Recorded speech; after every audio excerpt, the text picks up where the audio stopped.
Assalamualaikum warahmatullahi wabarakatuh. Nama saya Abdul Halim Mahfuzin, NPM 2011 0690 01P, dengan mata kuliah Sistem Operasi dan dengan dosen pengampu di Pak Triwali Rosandi akan mempresentasikan tentang proposal sistem operasi yang berjudul Implementasi IoT Internet of Things dengan menggunakan Arduino sebagai salah satu syarat untuk memenuhi tugas UAS praktek semester 1 mata kuliah sistem operasi. Langsung saja kita simak slide berikutnya. Dan daripada slide kedua, yaitu bab pertama pendahuluan yang meliputi A. Latar belakang masalah, B. Rumusan masalah, C. Tujuan penelitian, D. Kegunaan penelitian, dan E. Metode penelitian. Yang A. Latar belakang masalah. Di era globalisasi saat ini, perkembangan ilmu pengetahuan dan teknologi yang sangat pesat, khususnya yaitu perkembangan internet. Oleh karenanya, dunia pendidikan pun tidak lepas dari perkembangan internet. Untuk itu, dalam pembelajaran masih ada atau perlu adanya media pembelajaran, yaitu tentang internet. Dengan adanya media tersebut, setiap mahasiswa mampu memanfaatkan internet sesuai dengan kebutuhan pendidikan yang berlaku. Di samping itu, pemanfaatan internet sebagai media belajar sangat memudahkan mahasiswa dalam mengakses informasi tentang ilmu pengetahuan, mengirim tugas-tugas lewat email, dan lain sebagainya. Dengan berkembangnya Internet of Things, maka internet pun bisa dimanfaatkan untuk keperluan lain yang mendukung pembelajaran, di antaranya yaitu dengan memanfaatkan internet tersebut untuk kegiatan pembelajaran teori maupun praktikum. Salah satunya adalah peningkatan keterampilan sumber daya manusia atau SDM dalam memahami penggunaan Internet of Things atau disingkat IoT. Yang ini merupakan akan ditingkatkan dengan cara memperkuat peran perguruan tinggi dan memberikan kurikulum dan kesejahteraan media pembelajaran IoT. Lanjut yang ke B, yaitu rumusan masalah. Susunannya yaitu bagaimana mengimplementasikan sistem dengan memanfaatkan Internet of Things. Yang kedua, bagaimana penerapan sistem dalam pembelajaran di instansi atau sekolah yang terkait dalam mata pelajaran atau mata kuliah tersebut. Yang ketiga yaitu bagaimana hasil pengujian dari rancangan prototipe sistem kontrol yang dibuat. Lanjut ke slide berikutnya, yaitu yang C, tujuan penelitian. Yakni dari laporan proposal skripsi ini dimaksudkan untuk mengimplementasikan IoT. Berikut penerapannya dan menulis agar dapat memahami dan mengerti penerapan jaringan komputer di tengah persaingan dunia kerja. Penulis tak lupa juga dalam mengerjakan tugas proposal ini ada kegunaan dari penelitian, yaitu yang pertama bagi program studi sebagai media peningkatan dan pengembangan kualitas pembelajaran bagi program studi sistem komputer. Yang kedua yang B bagi penulis, yakni sebagai syarat kelulusan program studi sistem komputer Institut Informatika dan Bisnis Dharmajaya atau IIB Dharmajaya, serta meningkatkan pengetahuan tentang internet bagi penulis dalam menyusun skripsi, serta dapat menjadi modal utama dalam melaksanakan praktik di dunia kerja, terutama di era industri 4.0. Kemudian untuk metode penelitian, penulisnya mengambil langkah-langkah yang dilakukan dalam penelitian ini, yaitu yang pertama, identification of kebutuhan sistem. Dalam hal ini merupakan proses pengidentifikasian yang akan diselesaikan dan diteliti di penelitian ini. Uji coba yang dilakukan terhadap semua teori serta metode yang berhubungan tentang topik penelitian ini. Yang mana kajian tersebut terkait dengan arsitektur sistem. Yang pertama, microcontroller. Kedua, perancangan sistem IoT. Ketiga, pembuatan program.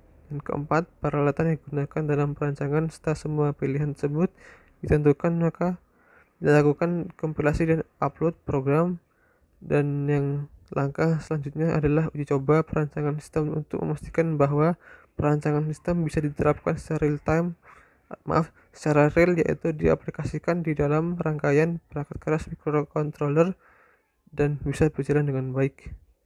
Langkah selanjutnya adalah pengujian yang dilakukan untuk terhadap bagian-bagian penting dari sistem. Bagian tersebut yaitu sistem kontrol berbasis IoT yang pertama, yang kedua pengujian penerapan tingkat ketertarikan dan tingkat pemahaman dalam pembelajaran. Pengujian yang dilakukan itu hingga saat ini dicapai hasil terbaik berdasarkan pengujian dan analisa. Oke, selanjutnya setelah tadi kita menjelaskan tentang bab pertama, sekarang kita mulai ke bab kedua, yaitu landasan teori dengan submenu atau urutannya, yaitu A. Internet of Things, B. Embedded System, C. Arduino. IoT atau Internet of Things. Ide awal Internet of Things pertama kali dimunculkan oleh Kevin Ashton pada tahun 1999, di mana benda-benda di sekitar kita dapat berkomunikasi antara satu sama lain melalui sebuah jaringan seperti internet.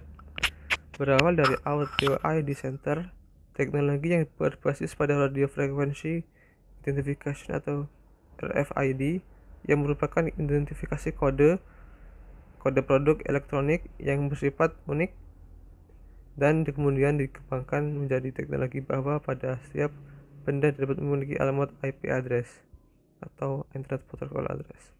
Selanjutnya yaitu B. Embedded System. Embedded System atau sistem tertanam merupakan sistem komputer khusus yang dirancang untuk menjalankan tugas tertentu, dan biasanya sistem tersebut tertanam dalam satu kesatuan sistem, mencakup penguasaan perangkat keras. Sistem embedded yang merupakan sebuah sistem atau rangkaian elektronika digital yang merupakan bagian dari sebuah sistem yang besar, yang biasanya bukan berupa sistem elektronika, yaitu menunjukkan bahwa bagian tersebut yang tidak dapat berdiri sendiri, atau kita bisa artikan ke dalam bahasa Inggris yaitu embedded. Kemudian yang selanjutnya yaitu ciri-ciri embedded system, yakni yang pertama mempunyai computing power, yaitu dengan kata lain dilengkapi dengan sebuah prosesor atau otak dari sebuah perangkat komputer itu sendiri. Yang kedua, bekerja di lingkungan luar ruangan IT, yang kemungkinan besar tidak dilengkapi dengan AC dan menghadapi gangguan dari luaran seperti getaran dan debu.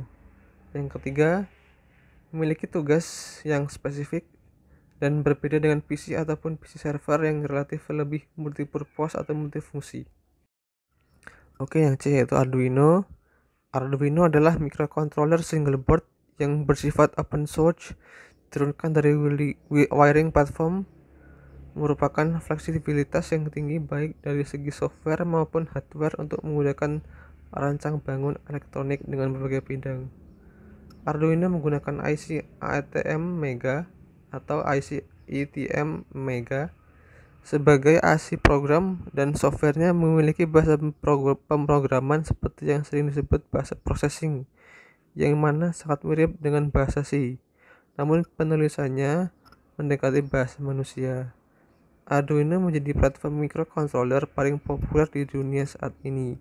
Kemudian mempelajari dan mengaplikasikan Arduino menjadikannya pilihan bagi pemula maupun master dari robotika dan elektronika atau para ahli. Selain Arduino, ada pula beberapa jenis microcontroller alternatif yang memiliki spesifikasi mumpuni, seperti STM Bluefield. Untuk slide selanjutnya yaitu bab 3, yaitu metode pengembangan. Susunannya yaitu A. Flowchart, dan B. Alur kerja sistem yang meliputi embedded system dan Arduino. Pertama, A. Flowchart. Saya asumsikan yaitu dari program mulai menuju identifikasi kebutuhan sistem dalam pembelajaran yang berupa perancangan sistem, kemudian kompilasi dan upload program, lalu uji coba sistem. Uji coba sistem yaitu kita dalam melaksanakan pengerjaannya dibutuhkan dengan perbaikan sistem. Apabila sistem tidak merancang perbaikan itu, maka akan dikembalikan pada perancangan sistem, ataupun jika dalam perancangan sistem perbaikan sistem tersebut mencoba sukses atau ya, maka akan dilanjutkan ke dalam analisis hasil perancangan Selanjutnya itu adalah sesi pembelajaran dan kemudian selesai. Yang B, alur kerja sistem. Perancangan sistem pengontrol lampu berbasis microcontroller menggunakan sistem satu arah, yaitu dengan identifikasi permasalahan sistem perancangan yang dengan melakukan berbagai kajian tentang arsitektur dan perancangan, dan kemudian dilakukan dalam kompilasi dan upload program. Bila mana rangkaian tersebut sudah diaplikasikan ke dalam perangkat keras Arduino, yaitu selanjutnya adalah melakukan pengujian untuk mendapatkan hasil serta dianalisa dan akhirnya dibuat laporan penelitian. Tadi alur kerja sistem mempunyai subbab atau diturunkan menjadi beberapa bagian, yaitu ada dua. Yang pertama A, embedded system. Inti dari embedded system adalah microcontroller keluarga RISC, sebagai contoh Intel MCS 96, PIC 16F84, Atomai 8051, Motorola 68H11, dan lain sebagainya. Perbedaan utama antara microcontroller dengan microprosesor adalah kemampuan microcontroller untuk pembacaan dan atau penulisan memori internal atau EEPROM. Instruksi program dapat ditulis dengan bahasa rakitan atau assembly atau bahasa C. Yang ketiga, terus yang keempat, embedded C kemudian diunggah ke dalam memori dalam microcontroller, yang dimana itu senantiasa berjalan dalam prosedur putaran atau loop. Kemudian keturunan kedua yaitu Arduino.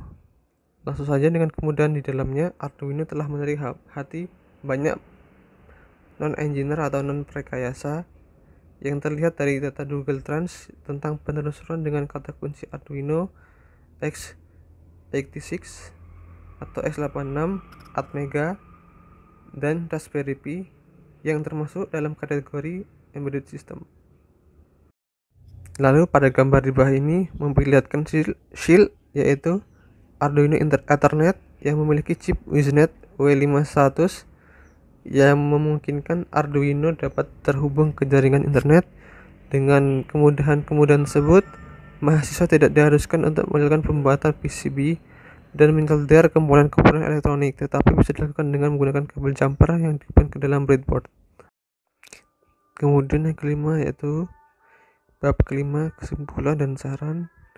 Yang A, kesimpulannya, pembelajaran dengan konsep IoT dapat sepenuhnya diimplementasikan ke dalam materi yang menjadi subjek penelitian ini adalah embedded system, web programming, dan mobile computing. Para mahasiswa terlibat dalam pembelajaran berbasis proyek untuk penerapan IoT ini.